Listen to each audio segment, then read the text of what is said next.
Welcome back stocks money. दोस्तों, stocks money में फिर से आपका बहुत बहुत स्वागत है। यहाँ हम एक सीरीज रन कर रहे हैं basic to advance stock market की क्लास। यहाँ हम सीख रहे हैं एक जीरो से कैसे हम अपना लेवल स्टार्ट करें और कैसे एक एडवांस लेवल तक हम स्टॉक मार्केट को सीख सकते हैं। वहाँ पे मैं आपको सिखा रहा हूँ एक बेसिक से लेके एडवांस तक स्टॉक मार्केट का एक एक चीज़ें, एक एक पॉइंट है। तो लास्ट वीडियो में हमने समझा था कि किसी भी शेयर का प्राइस कैसे डिसाइड होता है, भाव कैसे डिसाइड होता है, वो चीज़ हमने समझी थी। आज के इस क्लास में हम समझेंगे कि फंडामेंटल एनालाइज कैसे करते हैं। फंडामेंटल एनालाइज करने के लिए हमें क्या क्या चीज़ें देखनी चाहिए। ठीक है, ये हमारा वीडियो रहेगा आज का कि हम फंडामेंटल एनालाइज कैसे करें। क्या है हमारा टॉपिक? फंडामेंटल एनालाइज कैसे करें। किसी भी कंपनी का हम कैसे डिसाइड करें कि इस कंपनी में हमें इन्वेस्टमेंट करना चाहिए, निवेश करना चाहिए, या इसमें अभी निवेश करने का सही टाइम नहीं है, ये हमें कैसे डिसाइड करें। तो वो सब डिसाइड करने के लिए हमें कुछ पॉइंट होते हैं फंडामेंटल एनालाइज करने के लिए। वो क्या क्या पॉइंट होते हैं, ठीक है, वो क्या क्या पॉइंट होता है वो उस पॉइंट में हम डिस्कस करेंगे और उन पॉइंटों को वन बाई वन करके एक एक करके हम एक्सप्लेन करते हुए चलेंगे, वन बाई वन करते हुए। ठीक है, तो आज के हमारे इस क्लास का टॉपिक रहेगा फंडामेंटल एनालाइज क्या कैसे करें और कौन कौन से पॉइंट होते हैं जिन्हें हमें चेकआउट करना चाहिए। तो दोस्तों, सबसे पहले किसी भी कंपनी के अंदर हमें इन्वेस्टमेंट करने के लिए सबसे पहले तो उसका क्या देखना चाहिए दोस्तों? Business model. ठीक है, क्या देखना चाहिए? बिजनेस मॉडल कि कंपनी करती क्या है, किस मॉडल पे काम करती है, क्या मैन्युफैक्चरिंग करती है, ठीक है, क्या उसकी सेल है। ठीक है, मार्केट बिजनेस मॉडल का पता होना चाहिए किस मॉडल पर ये काम करती है। रिटेलर है, मैन्युफैक्चरिंग है, या सर्विस प्रोवाइडर है, किस मॉडल पे काम करती है, फ्रेंचाइज मॉडल पे काम करती है, या अपने डार्क आउट डालती है, या फिर अपने स्टोर डालती है, किस बिहाफ पे काम करती है। मॉडल को समझना बहुत जरूरी होता है। तो हमें सबसे पहले देखना होगा बिजनेस मॉडल। दूसरा पॉइंट होगा दोस्तों हमारा, किसी भी कंपनी में हमें निवेश कर रहे हैं तो उसकी ब्रांड वैल्यू देखो। ठीक है, ब्रांड वैल्यू कि ब्रांड वैल्यू क्या है उसकी। ठीक है, तीसरा पॉइंट क्या रहेगा हमारा? किसी भी कंपनी में निवेश करने से पहले हमें उसका क्या देखना चाहिए कि फ्यूचर ग्रोथ क्या है, उसका आने वाले टाइम में डिमांड, उस प्रोडक्ट की डिमांड रहने वाली भी है या नहीं रहने वाली। तो फ्यूचर डिमांड देखेंगे। फ्यूचर डिमांड हम देखेंगे कि आने वाले भविष्य में, यानी कि कल ये प्रोडक्ट कंपनी ने आज तो लॉन्च कर दिया है, लेकिन कल ये प्रोडक्ट लोगों की डिमांड में रहेगा भी या नहीं रहेगा, लोगों की रिक्वायरमेंट भी है या नहीं है, कंपनी वैसे ही प्रोडक्ट बना रही है। ठीक है, तो ये कितना डिमांडेबल रहने वाला है। ठीक है, कितनी लोगों को एग्रेसिव इसकी डिमांड रहेगी, जरूरत है, तो वो हमें फ्यूचर डिमांड भी देखनी पड़ेगी कि इसका फ्यूचर क्या है, ग्रोथ क्या है, भविष्य क्या है। ठीक है, नेक्स्ट पॉइंट रहेगा हमारा कंपनी का प्रॉफिट लॉस। ठीक है, profit loss and loss. Company का प्रॉफिट लॉस हम कैसे फाइंड आउट करें? उसके लिए हमें बैलेंस शीट देखना होगा। ठीक है, बहुत सारी चीजें देखनी होंगी कि प्रॉफिट लॉस में आने के लिए कंपनी का हमें क्या क्या चीजें देखनी चाहिए। ठीक है, नेक्स्ट पॉइंट रहेगा हमारा कंपनी का मैनेजमेंट। ठीक है दोस्तों, नेक्स्ट पॉइंट रहेगा हमारा मैनेजमेंट। किसी भी कोई भी कंपनी हो, चाहे छोटी हो चाहे बड़ी हो, छोटी से बड़ी तभी बनती है जब उसका मैनेजमेंट अच्छा होगा। तो हमें सबसे पहले उस कंपनी का मैनेजमेंट को समझना होगा कि इसके में अंदर जो एम्प्लॉय है, सीईओ है, फाउंडर है, ओनर है, मैनेजर है, असिस्टेंट मैनेजर है, जो भी एम्प्लॉय काम कर रहे हैं इस कंपनी के अंदर, वो कितने कैपेबल हैं, उनकी पोटेंशियल क्या है, कितने इंटेलिजेंट है, उनका मैनेजमेंट को समझना बहुत ज़रूरी है। ठीक है, बिजनेस मॉडल को समझना बहुत जरूरी है, कंपनी के मैनेजमेंट को समझना बहुत जरूरी है, कंपनी की मार्केट में ब्रांड वैल्यू कितनी है। ठीक है, कि मार्केट में कंपनी की ब्रांड वैल्यू क्या है, कितने लोग इस कंपनी के बारे में जानते हैं, समझते हैं, प्रोडक्ट इसके खरीदते हैं। ठीक है, फ्यूचर डिमांड क्या है और बैलेंस शीट क्या है इसकी। ठीक है, ये सारी चीजें हमें इसमें समझना होगा, देखना होगा। और इसके अलावा ये तो बेसिक पॉइंट है, ये तो हमें समझना होगा, लेकिन इस प्रॉफिट लॉस के लिए और हमें क्या क्या देखना पड़ेगा कंपनी के लिए। ठीक है, कि प्रॉफिट में है, लॉस में है, मार्केट कैपिटलाइजेशन क्या है, तो वो सारी चीजें मैं आपको बता दूं कि इसके अलावा हमें जो और चीजें देखनी रहेंगी ना किसी भी कंपनी के फंडामेंटल एनालाइज करने के लिए। ठीक है, फंडामेंटल को समझने के लिए हमें क्या क्या रिक्वायरमेंट रहेगी दोस्तों, मैं आपको वन बाई वन करके बता रहा हूँ। ठीक है, ये चीज़ें आपको कोई भी नहीं बताएगा, कोई भी नहीं बताएगा, आपको डायरेक्टली चार्ट पे ले जाएंगे, चार्ट के बारे में समझाएंगे, कैसे एंट्री करें, कैसे एग्जिट करें। लेकिन एंट्री एग्जिट तो तब करोगे जब उस चीज़ की आपको बेसिक नॉलेज होगी। वो बेसिक नॉलेज ही नहीं होगी तो आप एंट्री तो कर लोगे, लेकिन अभिमन्यु की तरह भाई घुसना, एंट्री तो करना जानते हो लेकिन वहां से बाहर निकलना नहीं जानते। ठीक है, तो एंट्री कर लोगे लेकिन आपको सही टाइम पे एग्जिट कब करना है। ठीक है, एंट्री तो किसी भी भाव पे आप घुस जाओगे शेयर के अंदर कि भाई 100 का चल रहा है, 150 का चल रहा है, लेकिन उसमें सही परफेक्ट टाइम एंट्री करने का क्या रहेगा। ठीक है, और एग्जिट करने का परफेक्ट टाइम क्या रहेगा, वो आती है हर एक चीज़ बेसिक से, जीरो से। जब तक आप चीज़ों को सीखोगे नहीं, समझोगे नहीं, आपको नहीं पता चलेगा। और किसी के कहने से, सुनने से आप एंट्री करोगे तो मैं कह रहा हूँ भारी नुकसान उठाना पड़ जाएगा आपको। ठीक है, तो इसलिए सोचकर समझकर इन्वेस्ट कर। ये खुद कौन कहता है, SEBI, security exchange board of India भी ये कहती है कि सोचकर समझकर इन्वेस्ट कर। ठीक है, ऐसे किसी के कहने से इन्वेस्ट मत करो। आपको किसी भी चीज़ की जब तक प्रॉपर नॉलेज नहीं हो तो उस चीज़ के एंट्री मत करो। चाहे वो आप किसी भी सेक्टर में अगर इंजीनियर बनना चाह रहे हो, अगर आपकी इंटरेस्टेड है, पढ़ना चाह रहे हो तो इंजीनियर बनोगे। अगर आप बनना तो डॉक्टर चाह रहे हो लेकिन ज़बरदस्ती आप इंजीनियरिंग कर रहे हो, कोई फ़ायदा नहीं है। आप बनना तो चाह रहे हो सीए लेकिन पढ़ाई कर रहे हो डॉक्टर की, कैसे बनोगे। तो किसी भी चीज़ में जब तक आपको प्रॉपर नॉलेज नहीं होगी, जब तक आप उस काम को नहीं कर पाओगे। किसी भी बिजनेस में घुस रहे हो, चाहे वो फिजिकल बिजनेस हो चाहे ऑनलाइन बिजनेस हो, उसकी प्रॉपर बारीकी आपको पता होना चाहिए। ठीक है, तो हम पॉइंट पे आ जाते हैं, फंडामेंटल कैसे एनालाइज करें। तो ठीक है, और फंडामेंटल में अब हमें देखनी क्या क्या रिक्वायरमेंट है दोस्तों। सबसे पहले पॉइंट रहता है मार्केट कैपिटलाइजेशन। मार्केट कैपिटलाइजेशन, ठीक है, मार्केट कैपिटलाइजेशन हम कैसे फाइंड आउट करते हैं कि इस कंपनी की टोटल कितने करोड़ रुपए की वैल्यू है कंपनी की। यानी कि कोई किसी कंपनी की टोटल वैल्यू हो सकता है 100 करोड़ हो, किसी की 500 करोड़ हो, किसी की 1000 करोड़ हो, किसी की हो सकता है 10,000 करोड़ हो। ठीक है, किसी की 20,000 करोड़ हो, किसी की 50,000 करोड़ हो, किसी की 1,00,000 करोड़ हो। तो वो मार्केट कैपिटलाइजेशन हमें समझना बहुत जरूरी होता है। ठीक है, वो कैसे हम देखेंगे, इसमें भी कैटेगरी होती है। मार्केट कैपिटलाइजेशन में 3 कैटेगरी होती है, small, mid cap, small cap, mid cap, large cap. उन चीज़ों को हम, स्मॉल कैप कौन सी कंपनी होती है मार्केट कैपिटलाइजेशन के बिहाफ पर, ठीक है, स्मॉल कैप कौन सी होती है, मिड कैप कौन सी होती है, लार्ज कैप कौन सी होती है, वो हम इस मार्केट कैपिटलाइजेशन में समझने की कोशिश करेंगे। नेक्स्ट पॉइंट हम समझेंगे कंपनी का पी रेशियो। ठीक है, कि कंपनी का पी रेशियो क्या है।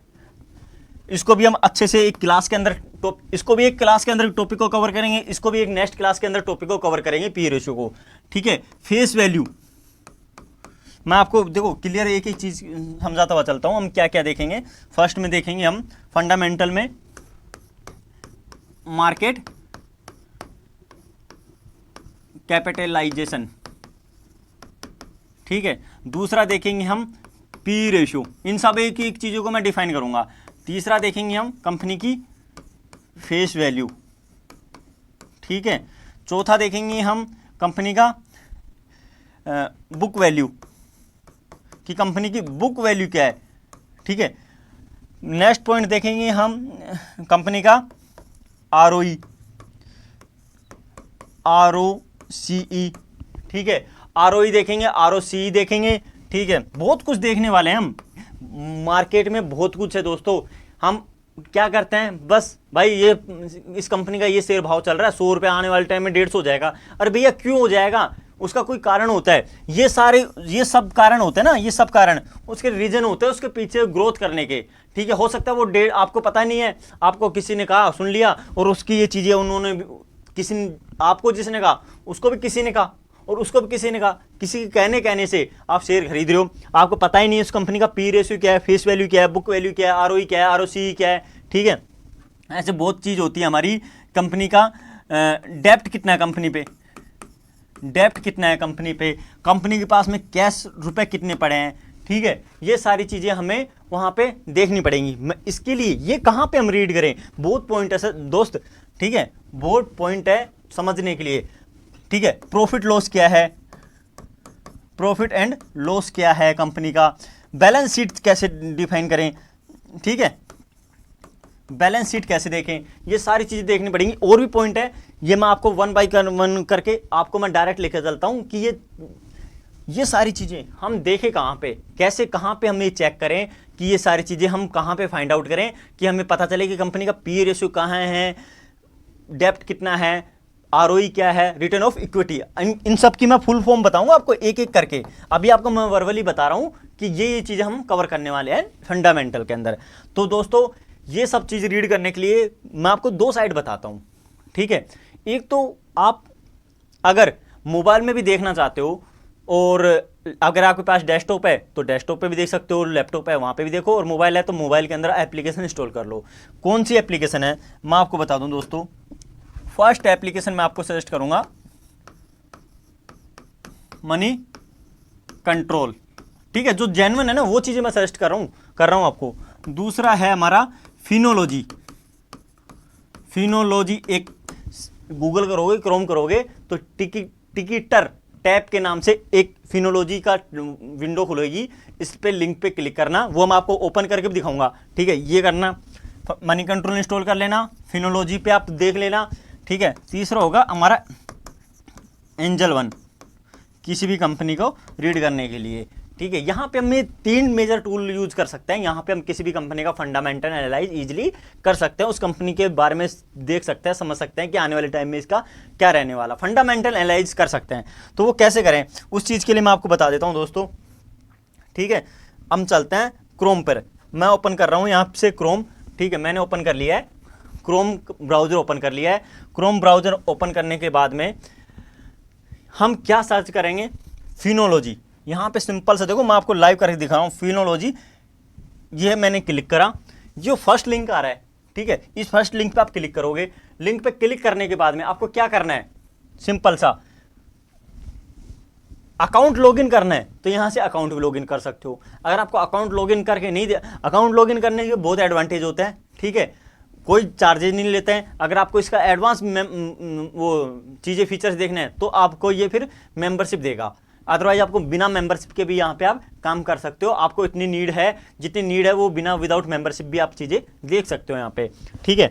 तो मान लीजिए आपको अब किसी कंपनी के बारे में समझना है, रीड करना है कि उसका फंडामेंटल क्या है, तो सिंपल सा हम किसी भी कंपनी के बारे में सर्च करेंगे। जैसे सॉफ्टवेयर लाइन की बात करें तो सॉफ्टवेयर लाइन के अंदर TCS का नाम सुना होगा आपने, इन्फोसिस का नाम सुना होगा, ये बहुत सारी कंपनियाँ होती है, अशोक लीलैंड, टाटा मोटर्स। हम मोस्टली टाटा मोटर्स की बात करते हुए चलते हैं। टाटा मोटर्स हर किसी को मालूम भी होता है कि टाटा मोटर्स क्या करती है, 4 व्हीलर गाड़ी बनाती है, ट्रक भी बनाती है, ठीक है।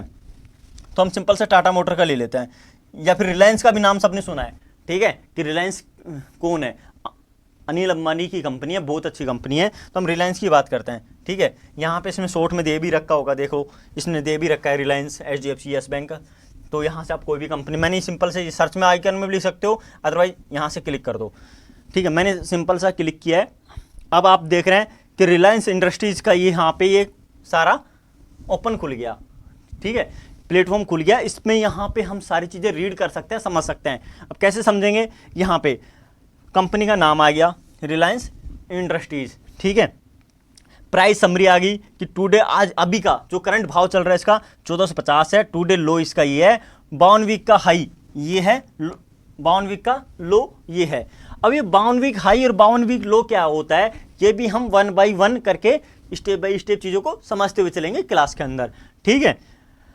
मैं आपको क्या क्या पॉइंट समझाने वाला हूँ वो चीज़ें मैं आपको वर्बली बता रहा हूँ। तो देखो मैंने आपको बताया था कि मार्केट कैप पता करेंगे हम किसी भी कंपनी का, ठीक है, एंटरप्राइजेज वैल्यू करेंगे, नंबर ऑफ शेयर, कितने शेयर उस कंपनी के मार्केट में ट्रेड करते हैं, कितने शेयर वहां पे लेन देन रोज के लोग खरीद सकते हैं, बेच सकते हैं, तो ये नंबर ऑफ शेयर हैं उसके, ठीक है, ये नंबर ऑफ शेयर है।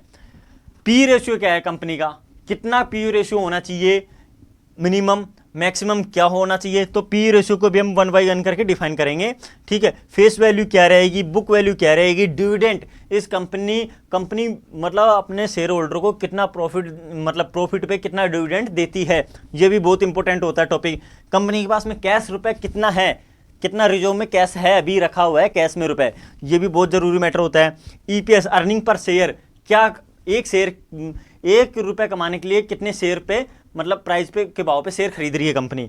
ठीक है, सेल्स ग्रोथ क्या है, आरओई क्या है, आरओसी क्या है कंपनी का। ठीक है, प्रॉफिट ग्रोथ क्या है, कितने प्रॉफिट ग्रोथ से कंपनी प्रॉफिट बनाते हुए चल रही है, ये सारी चीज़ें कंपनी हमें रीड करनी पड़ेंगी। ठीक है, चार्ट देख सकते हैं हम। ठीक है, किसी भी कंपनी का प्राइस का चार्ट दे सकते हैं, पी रेशियो का चार्ट दे सकते हैं। अगर हमें उसकी पीयर कंपनी चाहिए, कॉम्पिटिटर कंपनी चाहिए, तो ये कॉम्पिटिटर कंपनी आ गई उसकी, रिलायंस की जो कॉम्पिटिटर कंपनी है ना। ठीक है, ये रिलायंस की कॉम्पिटिटर कंपनी आ गई है दोस्तों। ठीक है, उसका रेशियो क्या है, ये भी हम, सेल्स ग्रोथ क्या है, प्रॉफिट ग्रोथ क्या है, आरओसी क्या है, ये सारी चीज़ें भी हम यहाँ पे समझ सकते हैं। ठीक है, शेयर होल्डिंग क्या है कंपनी की, कि रिलायंस के पास में, खुद के पास में कितनी प्रमोटर्स होल्डिंग है। मतलब प्रमोटर कौन होता है किसी भी कंपनी का, जिस खुद ओनर के पास में इसकी कितनी % हिस्सेदारी है। डीआई, डोमेस्टिक इंस्टीट्यूट कौन होते हैं, ये भी चीज़ हम समझेंगे। एफआई क्या होता है, ये भी चीज़ हम समझेंगे। पब्लिक के अंदर, पब्लिक के पास में कितने शेयर हैं, ये सारी चीज़ें हम समझते हुए चलेंगे। क्वार्टरली कंपनी कितना प्रॉफिट, मतलब किसी भी कंपनी को अगर वो शेयर मार्केट में लिस्ट हो गई है तो उसको हर 3 महीने के अंदर बताना होता है कि भैया हम 3 महीने के अंदर इतने रुपए की सेल करी हमने, इतना करोड़ का हमने प्रॉफिट करा या लॉस करा, ये हमारा खर्चा था। मतलब A to Z हिसाब देना पड़ता है सेबी को, security exchange board of India को, एक एक चीज़ का हिसाब देना पड़ता है। जैसे कि हम क्लास में जाते हैं, फर्स्ट क्लास में एडमिशन लेते हैं, 10th में रहते हैं, जो भी XYZ क्लास में हो आप, 1 साल पढ़ाई करते हो, पढ़ाई करने के बाद में आपका एग्जाम होता है, एग्जाम होने के बाद में आप उसका रिटर्न देते हो, रिटर्न देने के बाद में आपका रिजल्ट होता है, रिजल्ट आने से पता चलता है कि आप कितने इंटेलिजेंट हो, कितनी आपने परसेंटेज बनाई है, या फेल हुए या पास हुए हो। वैसे ही कंपनी को हर 3 महीने में रिजल्ट पेश करना होता है कि भैया हमने 3 महीने के अंदर ये काम करा है और ये काम करके हमने ये इतना प्रॉफिट कमाया है, इतना लॉस किया है, हमारी सेल 100 करोड़ की थी जो कि बढ़ के इस बार 200 करोड़ की आएगी। वो सब एक 1 by 1 पूरा डाटा देना पड़ता है सेबी को, security exchange board of India को, वो जो रेगुलेटर है सेबी, उसको देना पड़ता है। प्रॉफिट लॉस देख सकते हैं कि कंपनी ने 2021 में कितना प्रॉफिट करा, 2022 में, 23 में, 24 में, 25 में, 1 by 1 करके। कैश फ्लो क्या है, बैलेंस शीट कैसे रीड करें, ये इन्वेस्टर कौन कौन है, किन किन लोगों ने रिलायंस के अंदर पैसा इन्वेस्ट कर रखा है, ये सारी चीज़ें भी, ये देखो मैंने कहा था ना मुकेश अंबानी की कंपनी है। ठीक है, और गवर्नमेंट का क्या रोल है, वो सारी चीज़ें हम यहाँ पे देखते हुए चलते हैं। ठीक है दोस्तों, तो ये सारी चीज़ें हम यहाँ से समझने की कोशिश करेंगे। कॉर्पोरेटेशन एक्शन क्या है, कि कंपनी का आने वाले टाइम में क्या डिविडेंड दे रही है, स्प्लिट कर रही है, मतलब कंपनी से रिगार्डिंग जो न्यूज़ है ना, वहाँ इस कॉर्पोरेशन एक्शन में हम देख सकते हैं। ठीक है, तो ये 1 by 1 करके हम समझने की कोशिश करेंगे। रिपोर्ट पढ़ सकते हैं, न्यूज़ पढ़ सकते हैं, कंपनी की क्या न्यूज़ आने वाली है, क्या अपडेट आने वाला है, ये 1 by 1 करके हम समझेंगे कि किसी कंपनी का फंडामेंटल एनालाइज कैसे करें। तो फंडामेंटल एनालाइज करने के लिए दोस्तों मैंने आपको बताया था कि क्या क्या रीड करना होता है हमें, P ratio, book value, fundamental, ये सारी चीज़ें, मोस्टली ये सारी चीज़ें हमें दोस्तों पता होनी चाहिए। ये सारी चीज़ें ना, ये सारी चीज़ें इस कंपनी की, ये सारी चीज़ें हमें मालूम होनी चाहिए। ठीक है, कि इस कंपनी के बारे में हम क्या क्या रीड कर सकते हैं, ये हम समझेंगे 1 by 1 करके नेक्स्ट क्लास के अंदर। 1 by 1 करके नेक्स्ट क्लास के अंदर समझेंगे कि मार्केट कैपिटलाइजेशन क्या होता है। हम देखो लेंथी चीज़ें तो बहुत सीखने के लिए है, और हम एक दिन में सीखना चाहेंगे तो वीडियो बहुत लंबा हो जाएगा, लेंथी हो जाएगा, तो वहाँ पे भी आप परेशान हो जाओगे। तो इसलिए मैं आपको 1 by करके शॉर्ट हर रोज, ज़्यादा टाइम नहीं रहेगा आपका, 15 से 20 मिनट का टाइम रहेगा, 15 से 20 मिनट आप अपने आप को दीजिए। मैं गारंटी दे रहा हूँ आपको 101%, 100% भी नहीं, 101%। अगर आपने ये चीज़ें बारीकी से सीख ली, समझ ली, तो आपको डेली ब्याह पे 1000, 1500, 2000, 3000, 5000, जितने आप डीपली नॉलेज सीखते जाओगे ना, उतना पैसा आप मार्केट से कमा सकते हो। ठीक है, अपने पैसों को इन्वेस्ट करके। अगर आपके पास 10,000 रुपये भी है ना, तो आप मार्केट से डेली ब्याह पे 500 से 1000 रुपये, 200 रुपये, 300 रुपये अपने रिस्क रिवॉर्ड रेशियो के अकॉर्डिंग निकाल सकते हो। ठीक है, ये कॉन्फिडेंस होना चाहिए आपके अंदर। लेकिन ये कॉन्फिडेंस दोस्तों तभी आएगा जब आप मार्केट को समझ पाओगे, सीख पाओगे, नॉलेज ले पाओगे, कोई अच्छी स्किल सीख पाओगे।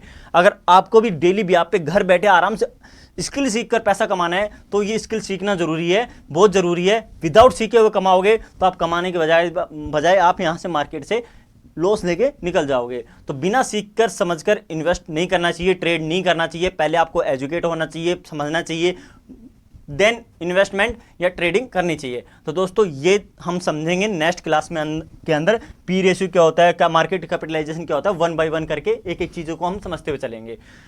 नेक्स्ट वीडियो में हम फिर मिलेंगे एक नए टॉपिक के साथ में कि फंडामेंटल एनालिसिस के एक एक पॉइंट को कैसे समझे। तो आज के लिए मैंने आपको बेसिक बताया कि क्या क्या समझना जरूरी होता है, ठीक है, और उनको कैसे समझे वो हम समझेंगे नेक्स्ट वीडियो के अंदर 1 बाय 1 करके, ठीक है दोस्तों। तो अगर आप भी सीखना चाहते हो, समझना चाहते हो, तो मैंने अभी बेसिक से क्लासेस स्टार्ट करी है। आप भी पिछले वीडियो भी जाके कवर कर सकते हो, देख सकते हो प्ले लिस्ट में जाकर, ठीक है। तो उन चीज़ों को देखो, समझो, और देन साथ साथ मिलकर गेट टुगेदर साथ मिलकर आगे बढ़ते हैं, प्रॉफिट कमाते हैं मार्केट से। कैसे हम सीखते हैं, समझते हैं मार्केट को। जितना सीखोगे उतना निखर के आओगे, उतना उभर के आओगे। तो दोस्तों सीखना बहुत ज़रूरी है। इन सोचकर समझकर इन्वेस्ट कर, ये ही सेबी की एक्सचेंज की टैगलाइन है, सोचकर समझकर इन्वेस्ट कर। तो सोचकर समझकर सीखकर इन्वेस्ट कर, ठीक है। तो सीखना बहुत ज़रूरी है दोस्तों। तो दोस्तों फिर मिलेंगे हम नेक्स्ट वीडियो के अंदर। Happy trading, happy investing.